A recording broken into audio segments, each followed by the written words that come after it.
¿Cómo están todos? Qué bueno. ¿Qué les parece estar aquí en este lugar tan maravilloso, donde hace 2000 años, cómo pasa el tiempo, verdad? Si queremos que nos pase a nosotros, imaginémonos hace 2000 años, todo este lugar aquí cerquita de la Virgen María, aquí abajo estaban los pastores y bueno, todos estos acontecimientos y eventos históricos tan maravillosos que están en la Biblia.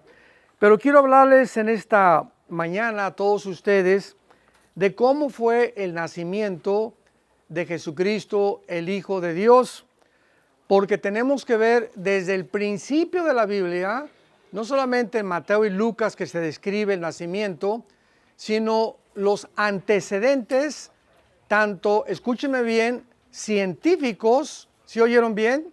Científicos, históricos, filosóficos y geográficos del nacimiento de Cristo. En Génesis capítulo 3, versículo 15, hay una profecía que es la primera profecía del Mesías. Y vean ustedes lo que científicamente está involucrado. Cuando venimos a la Biblia no venimos a un libro de teorías, hipótesis. Vuelvo a repetir, Génesis 3, versículo 15. No es un libro solamente de especulaciones y pues dijo, lees el libro de Carlos Darwin, El origen de las especies, y encontramos este lenguaje. A lo mejor, chance y, no estoy seguro, un lenguaje que no puede ser de carácter científico. Pero ¿cómo es posible que este libro del Génesis, que ha sido escrito hace aproximadamente 4000 años, contenga este lenguaje?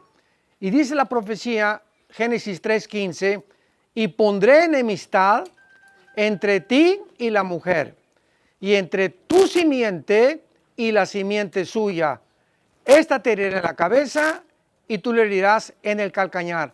Los que quieran tomar nota, nos hemos cansado de decirles, tomen notas, hermanos. Aprovechen en sus Biblias, apuntar todas estas cosas. La palabra semilla es la palabra hebrea sera, con Z, que es esperma. Se tradujo linaje o descendencia. Vamos a leer otra vez. Y pondré enemistad entre ti y la mujer, entre tu esperma, entre tu semilla y la simiente suya. Esta te herirá en la cabeza y tú le herirás en el calcañar. ¿Qué dice esta profecía hace casi 4000 años? Que había una descendencia cuando hasta 1860 un monje llamado Mendel, 1860, comenzó a hacer los primeros experimentos con chícharos y descubrió que había una transmisión de un chícharo al otro, etcétera, etcétera, y el mundo científico no le hizo mucho caso. Y pasaron casi 70, 80 años hasta 1954, cuando ya el doctor Crick y el doctor Watson les dan el premio Nobel de Medicina por descubrir la molécula del ADN. Entonces, la Biblia se adelantó más de 4500 años a la ciencia. Ya estaba profetizado que había una descendencia genética de la mujer y de Satanás. Y yo me ha encantado siempre preguntar en los seminarios donde vamos a compartir la palabra a los estudiantes de teología, ¿cuál es la descendencia? El esperma de Satanás.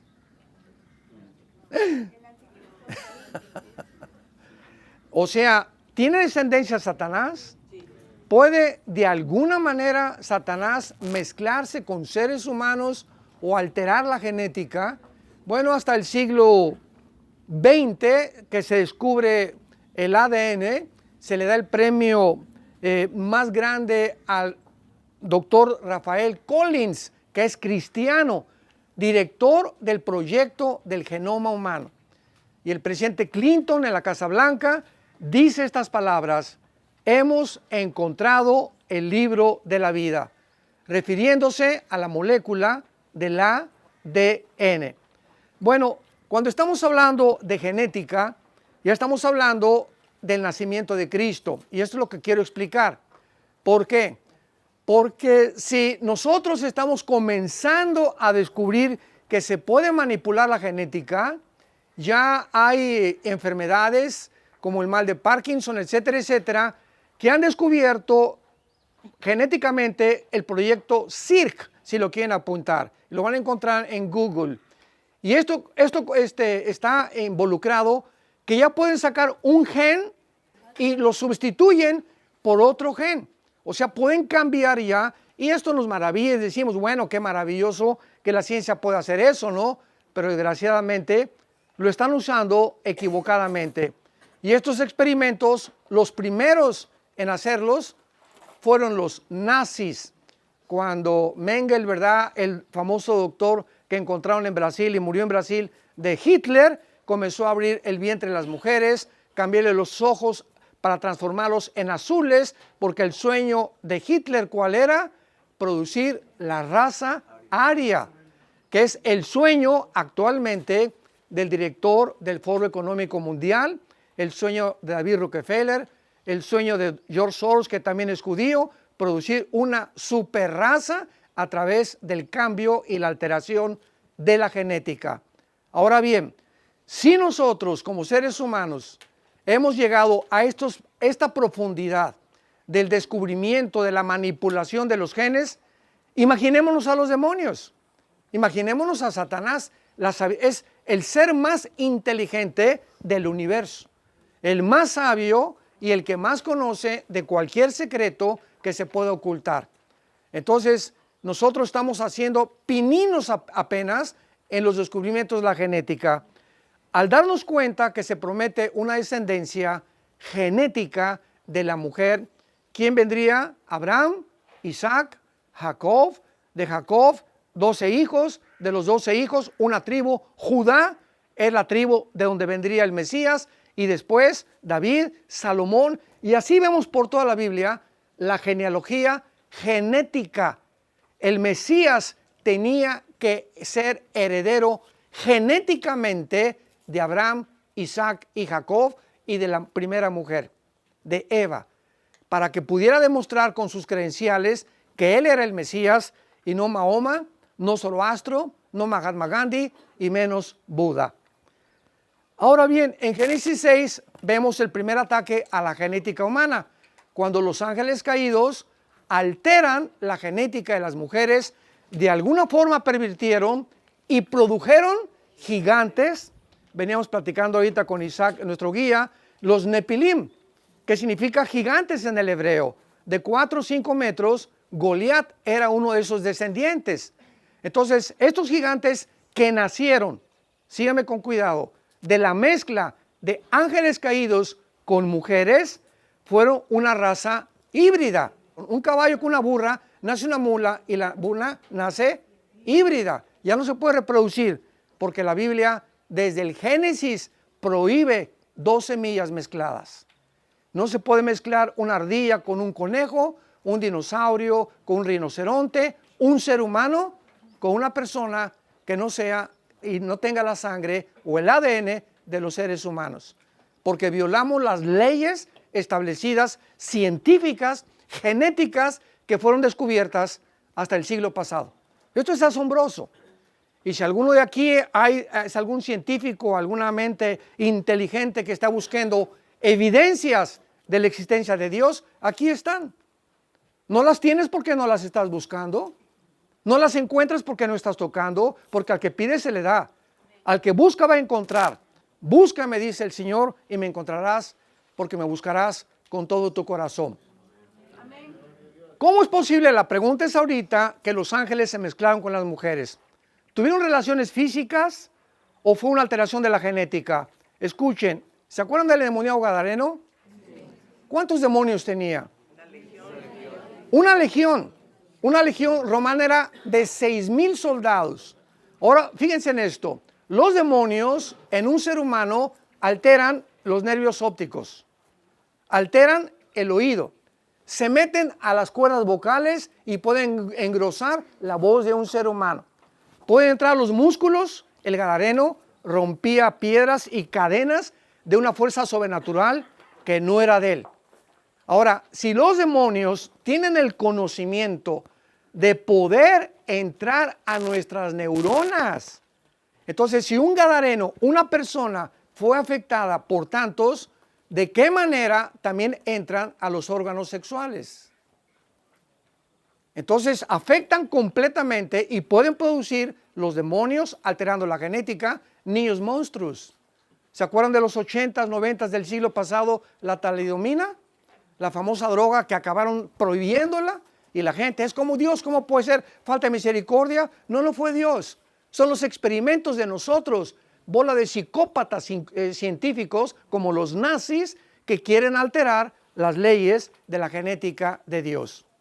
Muy bien, llega el tiempo, en el tiempo de Dios, que el Mesías tenía que nacer. Y encontramos este relato tanto en Mateo como en Lucas, en el Antiguo Testamento, porque recuerden que los 4 evangelios no son el Nuevo Testamento. Entonces, cuando abrimos la Biblia dice Nuevo Testamento, como dice aquí, hay que borrarlo. En los originales no dice esto, porque el Nuevo Testamento comienza con los hechos, con la iglesia en Hechos capítulo 2.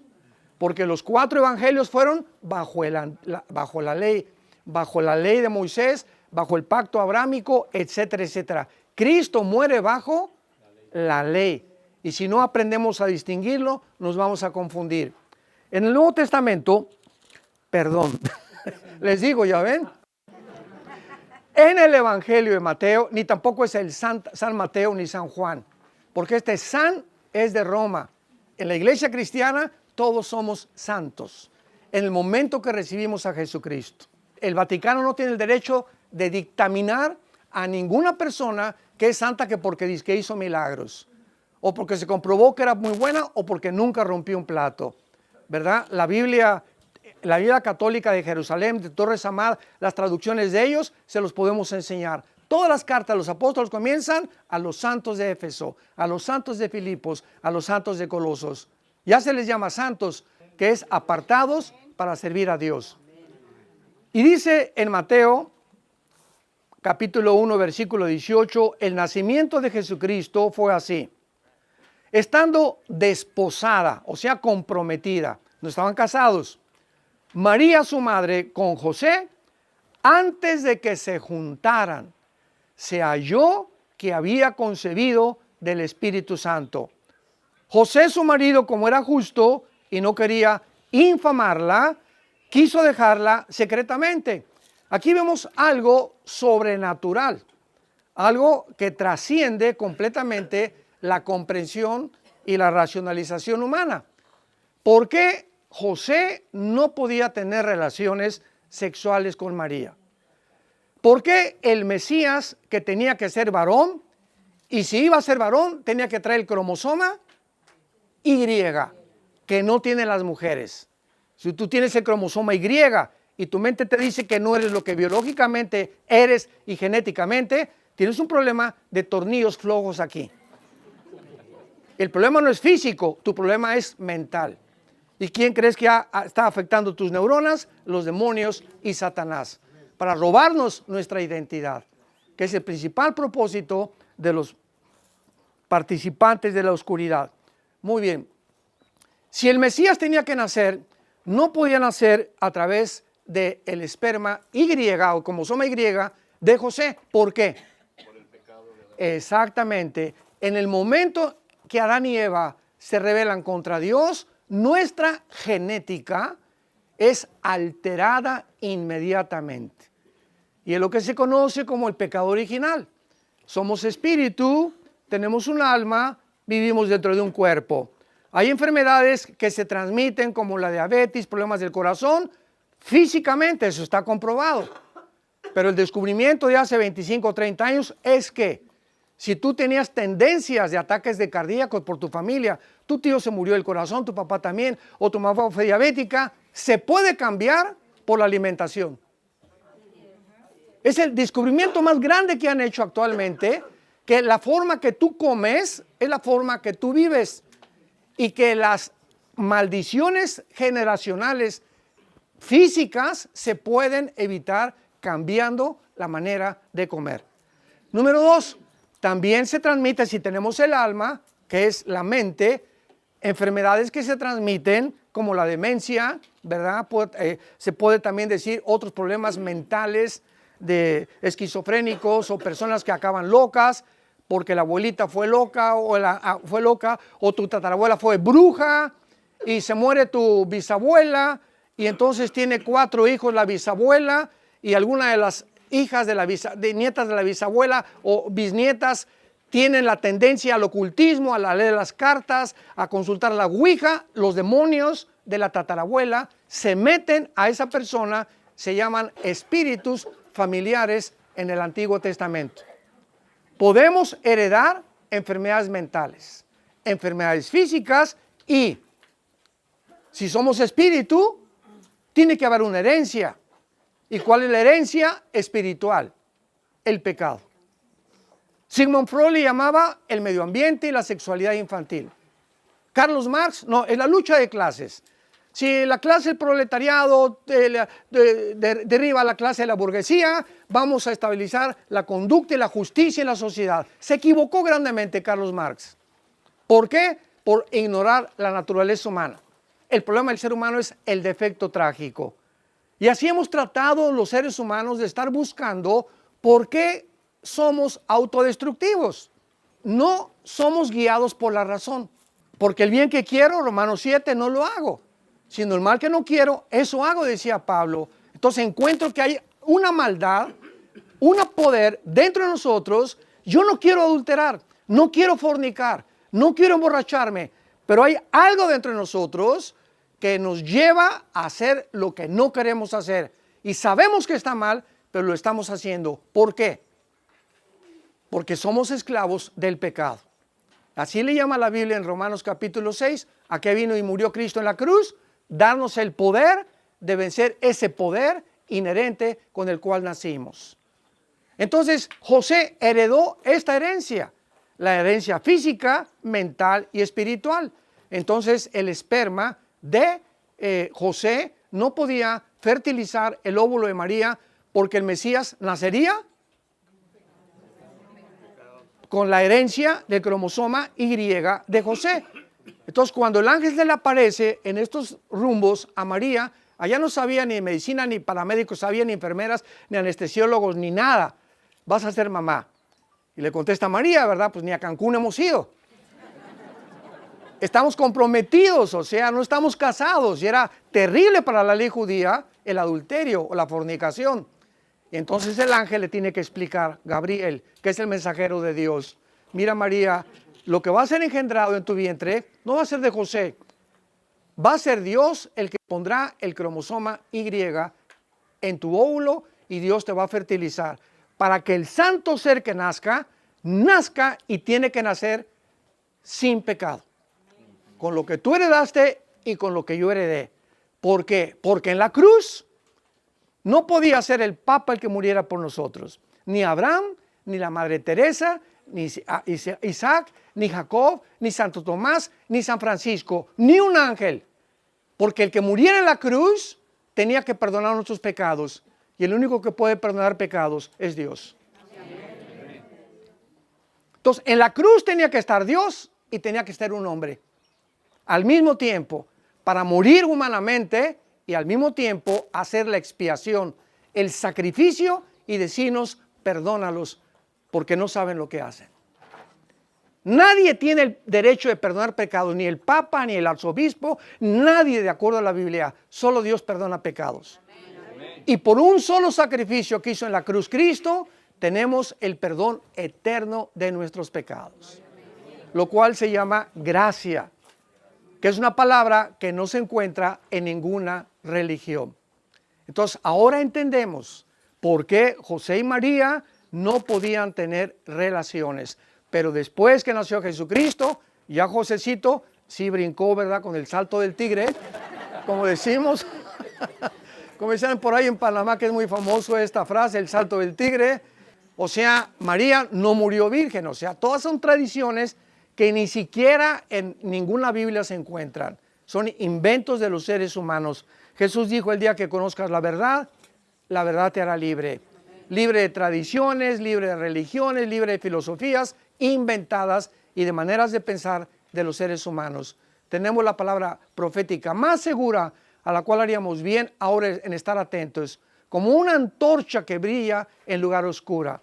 Porque mis palabras no hay nada torcido ni perverso en ella, dice Proverbios capítulo 8, 4 en adelante.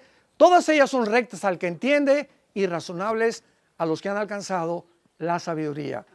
Y ojalá que todos ustedes estén creciendo en el conocimiento y la gracia y la sabiduría del Hijo de Dios. Que Dios los bendiga.